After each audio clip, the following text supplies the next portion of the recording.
Hi, this is Day Shift with Jeff Kober. Uh, Today I'd like to uh,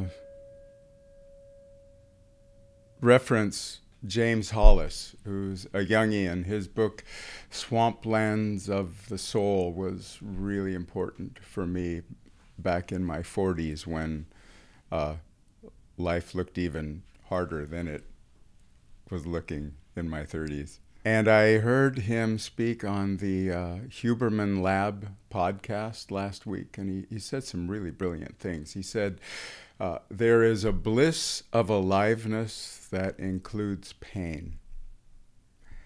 And he says, I feel lucky to be alive to feel heartbreak. James Hollis has been on the planet for quite a while, and he's learned that life does include discomfort, life does include pain, and that the gift of being alive is the gift of feeling every bit of it. I've heard it said that in the East, the Veda says that even the Devas are jealous of mankind for its ability to feel everything. Grief, pain, sorrow, shame, joy, all of it.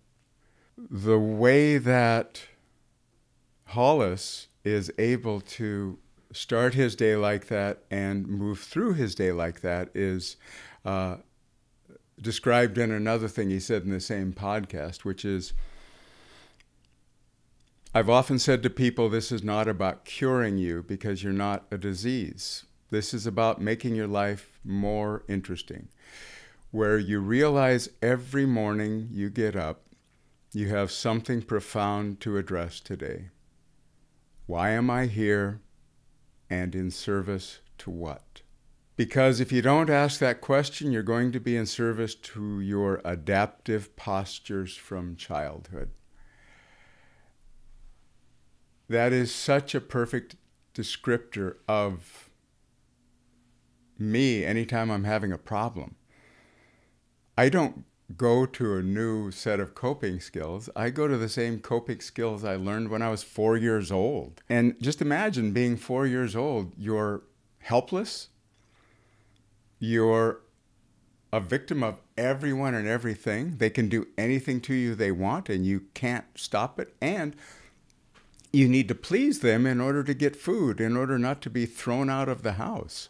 I mean, it's sheer survival without a set of rules or tools that are even remotely useful in later life. Another way of saying what Hollis said there is that I'm always serving something.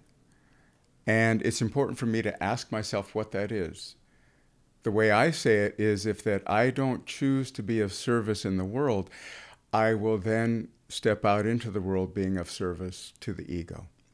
And the ego is always trying to get. And being of service is always trying to offer, trying to give. What is it that I want to give? I want to give what it is that I believe life is always trying to give to itself.